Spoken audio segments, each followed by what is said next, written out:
Next मुरे मशीनचं example आहे. Question बघा काय आहे. Design Moore machine to convert every occurrence of 101 by काय सांगितलंय 100. मग काय करायचंय, एव्हरी ऑकरन्स सांगितलंय. सबस्ट्रिंगच्या अगोदर फक्त सबस्ट्रिंग नाहीये, सबस्ट्रिंगच्या आधी काय सांगितलंय एव्हरी ऑकरन्स. म्हणजे जर तुमचं 4 वेळा 101 आला तर काय पाहिजे 101 101 101 4 वेळा तर 100 100 100 पाहिजे. एव्हरी ऑकरन्स दिलाय म्हणजे हा जो प्रॉब्लेम आहे हा तुम्हाला एंडिंग विथ सारखा प्रोसेस करायचा. कोणासारखा प्रोसेस करायचा आहे, एंडिंग विथ सारखा. कळालं एवढं. मग आता 1 आहे तर आउटपुट काय येणार 1. 0 असेल तरी आउटपुट काय येणार 0. पण जेव्हा हा तिसरा 1 येईल तेव्हा आउटपुट काय प्रोड्यूस करायचंय 0. कळालं का. एव्हरी ऑकरन्सचा मिनिंग कळालं आणि इनपुट साठी काय आउटपुट प्रोड्यूस करायचं हे कळालं.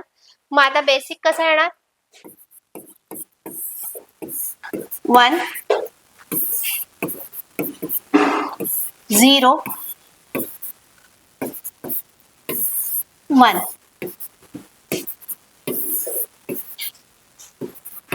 मग काय आउटपुट येणार लास्ट 1 साठी 0, याच्यासाठी 0 आणि ह्या 1 साठी 1.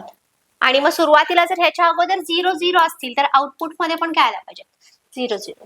बरोबर. म्हणजे आता Q0 वरून आपला प्रोसेस काय व्हायचा राहिलाय 0 0 नंतर काय पाहिजे 101. मग आता हा जर 0 प्रोसेस झाला तर आउटपुट पण काय येणार परत 0. कळालं का. इनपुट साठी आउटपुट कसं जनरेट केलं आपण. पुढे Q1 ला आले.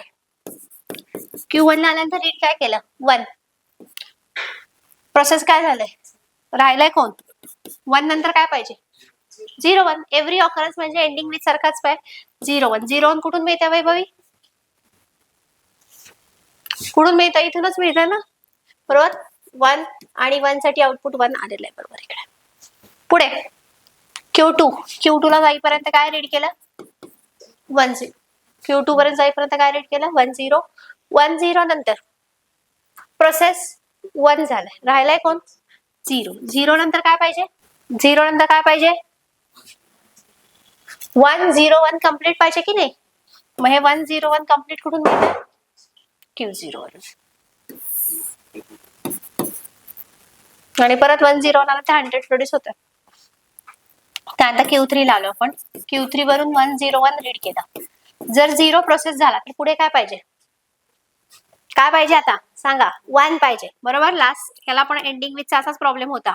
अल्टरनेट फक्त काय पाहिजे 1. 1 साठी आउटपुट पुढच्या 0 प्रोड्यूस व्हायला पाहिजे. तर बरोबर 1 कुठून मिळतोय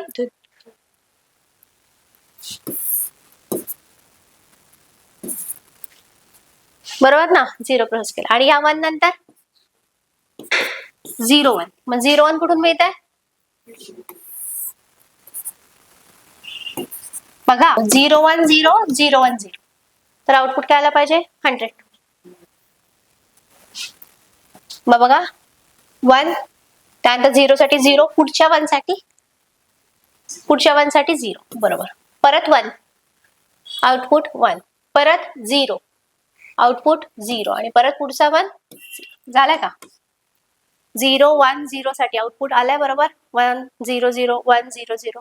फक्त हा थोडासा प्रॉब्लेम डायरेक्ट नाही विचारला, रिप्लेस करायला एका स्ट्रिंगने दुसरी स्ट्रिंग रिप्लेस करायला सांगितली. म्हणजे प्रत्येक सिम्बॉल दुसरा सिम्बॉल म्हणजे 1 साठी आउटपुट 1, पुढच्या 0 साठी 0 आणि थर्ड 1 साठी आउटपुट इथे आपण काय प्रोड्यूस केलंय 0. कळालं का कसं प्रोसेस केलंय. ह्याला पण स्टार मार्क करून ठेवा. नेक्स्ट लेक्चर मध्ये आपण एंडिंग विथ चा एक प्रॉब्लेम घेऊ आणि त्याच्यानंतर मिले मशीन स्टार्ट करू.